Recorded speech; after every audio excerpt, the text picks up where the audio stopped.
Hello friends हम MP की नदियों को पढ़ रहे थे और पिछले वीडियोस में ही हमने नर्मदा नदी को कवर कर लिया। उसके जैसी ही ताप्ती नदी को कवर कर लिया और थर्ड वीडियो में वेनगंगा नदी को कवर कर लिया, जिससे ये वाला पार्ट पूरा कंप्लीट हो गया। अभी हमारी वो वाली नदियाँ बची हैं जो नॉर्थ की साइड जा रही हैं और यमुना या गंगा से जाके मिल रही हैं, जिसमें चंबल, सिंध, बेतवा, केन, सोन मेजर हैं। तो वन बाई वन हम इन नदियों को कवर करते हैं। सबसे पहले हम चंबल को पढ़ेंगे। तो फ्रेंड्स हम यहाँ एक रफ मैप बना लेते हैं वीडियो पॉज करके। फ्रेंड्स ये एमपी का रफ मैप है। ये हमने ऊपर वाली बाउंड्री को ठीक से बनाया है, इस पर ज़्यादा ध्यान दिया है क्योंकि हम ऊपर वाली नदियाँ पढ़ रहे हैं। फ्रेंड्स हम भोपाल की लोकेशन याद रखते हैं क्योंकि ये एमपी का कैपिटल है। ये भोपाल लगभग इधर है और इसके इस साइड हम शुरू से पढ़ते आ रहे हैं विदिशा, इधर सीहोर, इधर आर यानी राजगढ़ और इधर आर यानी रायसेन। ये भोपाल संभाग के 5 जिले हैं टोटल। राजगढ़ ही एक ऐसा है जो राजस्थान से टच करता है, तो राजगढ़ यहाँ तक आएगा। फ्रेंड्स एक चीज़ का ध्यान रखना, ये भोपाल संभाग में 5 जिले आते हैं टोटल, लेकिन इसको गुना भी टच करता है भोपाल को। लेकिन फिलहाल हमें सिर्फ ये भोपाल संभाग के 4 जिलों की ज़रूरत है जो हमें पहले से ही पता है। मैप में इधर इंदौर आता है, इसके जस्ट ऊपर उज्जैन आता है और इधर देवास। तो फ्रेंड्स यहाँ से इंदौर से चंबल नदी निकलती है जो लास्ट में मंदसौर से एमपी को छोड़ती है, फिर राजस्थान में एंटर करती है और फिर यहाँ एमपी और यूपी, एमपी एंड राजस्थान का बॉर्डर बनाती है। यहाँ मुरैना है, फिर यहाँ एमपी एंड यूपी का बॉर्डर बनाती है और यहाँ आके यमुना से मिल जाती है। तो चंबल नदी इंदौर से निकलती है। इंदौर के महू क्षेत्र से जाना पाव की पहाड़ी वांगचू पॉइंट 854 मीटर ऊंचा है, जो यहाँ पर इटावा जिले में यमुना से मिलती है। फ्रेंड्स पहले ही वीडियो से हमने याद कर रखा है, चंबल नदी की टोटल लेंथ 960 किलोमीटर है। यहाँ बिल्कुल बीच में ये राजस्थान है, यहाँ बिल्कुल बीच में कोटा शहर है। चंबल नदी पे सबसे इम्पोर्टेंट 3 डैम है या परियोजनाएं हैं जिसको हम गरज से याद रखते हैं। नीचे से ऊपर लिखते हैं ग र ज, यानी कि गांधी सागर, राणा सागर एंड जवाहर सागर, जिसमें से फर्स्ट गांधी सागर एमपी में, बाकी के दोनों राजस्थान। तो हम इसी लाइन में लिखते हैं ग र ज, ये एमपी में रहेगा, बाकी के दोनों राजस्थान में रहेंगे। गा मतलब गांधी सागर, रा मतलब राणा सागर, ये रेड से लिख देता हूँ क्योंकि राजस्थान में है, एंड जा मतलब जवाहर सागर।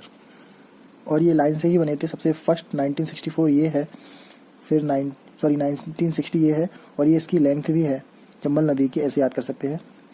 फिर 1964 में राणा सागर एंड 1971 में जवाहर सागर। और ये कितने मेगावाट इलेक्ट्रिसिटी जनरेट करता है ये भी देख लेते हैं ट्रिक से, और इस ट्रिक का श्रेय जाता है रजत सरकोट, सत्यार्थी शर्मा क्लासेस के। उनकी वीडियो से मेरे को ये ट्रिक पता लगी। गांधी जी 1915 में इंडिया में लौटे थे। जब हम मॉडर्न हिस्ट्री पढ़ते तो याद हो जाता है, उससे याद रहेगा। 115 मेगावाट इलेक्ट्रिसिटी जनरेट करते हैं। राणा सागर, जब राणा जी के सामने कोई पड़ता है तो स्थिति बद से बदतर हो जाती है, यानी 172 मेगावाट। और जवाहर सागर ने कोई, जवाहरलाल नेहरू ने कोई काम अच्छा किया ही नहीं, हमेशा 99 पर आउट हो गए, 99 मेगावाट। फ्रेंड्स इसकी लोकेशन आप देख लो, गांधी सागर यहाँ है एमपी के अंदर यानी मंदसौर में है, और ये जो जवाहर सागर लास्ट वाला है वो कोटा के पास है, और जो बीच में बचा राणा सागर वो चित्तौड़गढ़ डिस्ट्रिक्ट में आता है।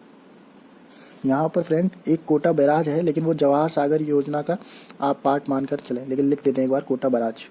फ्रेंड्स यहाँ ध्यान रखना, एक चचाई वाटरफॉल आता है जो राणा सागर के जस्ट बाद आता है, यानी राणा सागर डैम अगर खुलेगा तो चचाई वाटरफॉल अच्छे से बहेगा, और अगर राणा सागर डैम बंद रहेगा तो चचाई वाटरफॉल अच्छे से फ्लो नहीं करता, देखने लायक नहीं रहता। यहाँ लिख देते हैं चचाई वाटरफॉल। चंबल नदी के कुछ उपनाम भी हैं, वो याद करना सिंपल है। चंबल से याद रहेगा चरमावती, इसका पुराना नाम रहा है, या फिर धर्मावती भी बोल सकते हैं, और महाभारत में इसको पूर्णा नदी भी कहा है।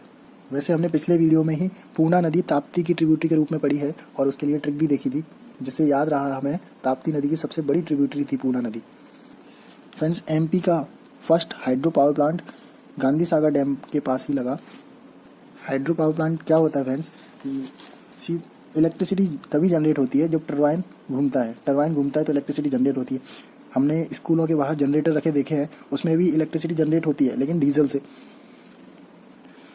बड़े पावर प्लांट में अगर हाइडल पावर प्लांट है तो टरबाइन कैसे घूमता है, उसमें पानी के फोर्स से टरबाइन को घुमाते हैं जिससे इलेक्ट्रिसिटी जनरेट होती है, उसको हाइडल पावर प्लांट बोलते हैं। अगर स्टीम के फोर्स से इस टरबाइन को घुमाया जाए, अगर यहाँ से स्टीम का फोर्स लगाया जाए तो उसको कोल पावर प्लांट बोलते हैं या न्यूक्लियर पावर प्लांट बोलते हैं। तो हाइडल पावर प्लांट से सबसे पहले गांधी सागर डैम से इलेक्ट्रिसिटी जनरेट हुई।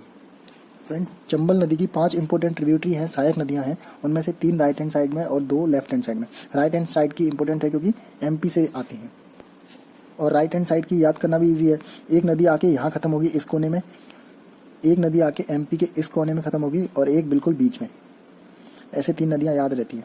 यहाँ कौन सी ख़त्म होगी, यानी मंदसौर में, यहीं से जो निकलती है इंदौर से शिप्रा नदी। शिप्रा नदी इंदौर से निकलती है और मंदसौर में चंबल से मिल जाती है।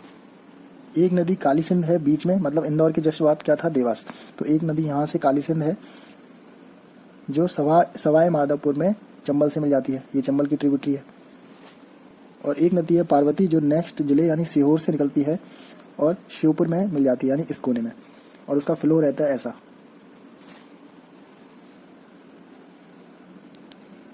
सीहोर से निकलती है और श्योपुर में मिल जाती है, यह है पार्वती नदी। राजस्थान से भी 2 नदी आती हैं, लेकिन वो उसकी चंबल की लेफ्ट ट्रिब्यूटरी होंगी। एक है मेज नदी जो भीलवाड़ा से आके कोटा में आती है, और दूसरी है बानस नदी जो कुंभलगढ़ से आती है, सवाई माधोपुर में मिल जाती है चंबल से। फ्रेंड्स, ये चंबल नदी मुरैना के पास काफ़ी बड़े बड़े खंडर बनाती है, जिसको बीहड़ बोलते हैं, रेवेन बोलते हैं इंग्लिश में, रेवाइन। तो एमपी में सबसे ज़्यादा रेवाइन यानी बीहड़ यही वाली नदी बनाती है, चंबल नदी, इस एरिया में। एंड सेकंड नंबर पर थी ताप्ती नदी। 1971 में यहाँ पर बीहड़ सुधार योजना भी चलाई गई, लेकिन वो सक्सेसफुल नहीं हो पाई क्योंकि पर हेक्टेयर काफ़ी खर्चा आता था। तो फ्रेंड्स, चंबल नदी के राइट में 3 इंपॉर्टेंट ट्रिब्यूटरी हो गई। एक जो इस साइड मिल रही है मंदसौर से जाके मिलेगी शिप्रा नदी, दूसरी बीच में है काली सिंध, तीसरी इस साइड है पार्वती नदी। तो हम यहाँ लाइन से लिख लेते हैं। मेज एंड बनास नदी राजस्थान में है, इसलिए ज़्यादा इंपॉर्टेंट नहीं है, हम यही 3 को पढ़ेंगे, शिप्रा, काली सिंध एंड पार्वती। शिप्रा नदी को मालवा की गंगा बोलते हैं क्योंकि हमें पता है ये मालवा क्षेत्र है और इसमें सबसे शुद्ध नदी शिप्रा ही होगी, और इसकी वैल्यू भी ज़्यादा होगी क्योंकि इस पर महाकुंभ लगता है। फ्रेंड्स, महाकुंभ देश में 4 जगह लगता है, सबसे इस साइड शिप्रा नदी पर उज्जैन में, सबसे इधर प्रयागराज या इलाहाबाद, गंगा यमुना सरस्वती का मिलन। फिर एक एरिया इस साइड है हरिद्वार, जहाँ गंगा नदी पहली बार पहाड़ी क्षेत्र से मैदानी क्षेत्र में प्रवेश करती है। और सबसे नीचे यानी इस साइड नासिक, गोदावरी नदी पर। फ्रेंड्स, हर 4-4 साल बाद लगता है। उज्जैन में हमें पता है 2016 में लगा था, और ये साइकिल ऐसे चलती रहती है। तो 2021 में हरिद्वार में लग गया, अब 25 में यहाँ प्रयागराज में लगेगा, फिर 29 में नासिक में लगेगा, फिर 2033 में उज्जैन में लगेगा। ऐसे साइकिल चलती रहती है। फ्रेंड्स, शिप्रा को मालवा की गंगा बोलते हैं, लेकिन अगर कोई पूछता है एमपी की गंगा किसे बोलते हैं, तो अभी तक हमने वो पढ़ा नहीं है। वो विदिशा को बोलते हैं, विदिशा से निकलने वाली बेतवा नदी को बोलते हैं, सॉरी, रायसेन से निकलने वाली बेतवा नदी को बोलते हैं एमपी की गंगा, क्योंकि उसमें प्रदूषण ज़्यादा है। वेस्टर्न क्षेत्र की जीवन रेखा होगी हमारी चंबल, क्योंकि सबसे बड़ी नदी है। मध्य भारत, ये हमारा मध्य भारत है, इसकी जीवन रेखा कौन सी होगी, चंबल। शिप्रा नदी इंदौर से निकलती है, मंदसौर में चंबल से मिल जाती है। काली सिंध नदी बागली देवास से निकलती है।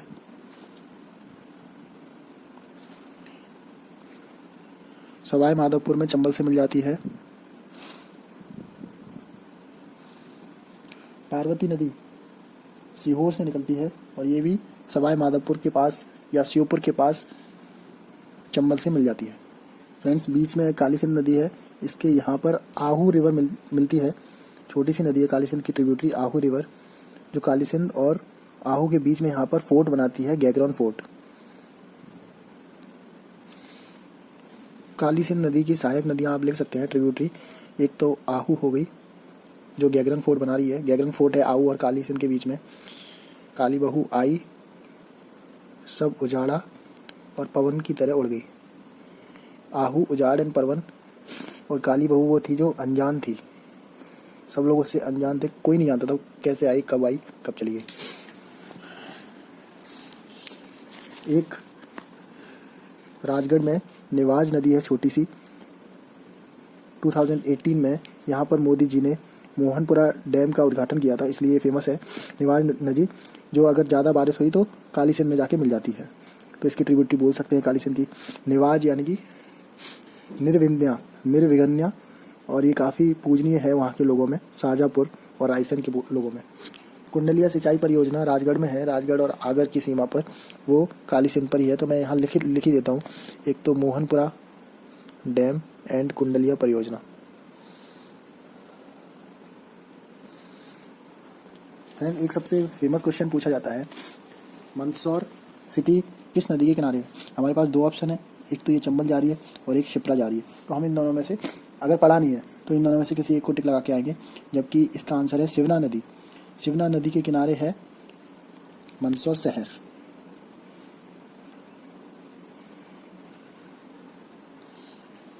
तो फ्रेंड्स, इस वीडियो में चंबल और उसकी ट्रिब्यूटरी कंप्लीट कर ली हैं, लेकिन अभी भी एक पॉइंट बचा है, पाताल पानी वाटरफॉल, जो चंबल नदी पर है, और चंबल ऑप्शन में नहीं हो तो चोरल नदी पर है पाताल पानी। ये कैसे याद करेंगे? ऊपर से नीचे जाने वाली, नीचे से ऊपर जाने वाली नदियों में सबसे बड़ी चंबल नदी है। तो चंबल नदी ऐसा लग रहा है पाताल से आसमान जा रही है, तो इससे आप याद रखेंगे पाताल पानी वाटरफॉल यही है। और एक वाटरफॉल और है झाड़ी दहा वाटरफॉल, ये हम नहीं भी बता सकते थे, लेकिन हम छोड़ भी नहीं सकते थे, इसलिए हमने बता दिया। ये दोनों वाटरफॉल चंबल नदी पर ही हैं। तो फ्रेंड, इस वीडियो में इतना ही। नेक्स्ट वीडियो में आगे की नदियाँ, यानी कि विदिशा से निकलने वाली सिंध, रायसेन से निकलने वाली बेतवा, कटनी से निकलने वाली केन एंड अमरकंटक से निकलने वाली सोन, ये 4 नदियाँ बची हैं, वो देखेंगे। Thank you.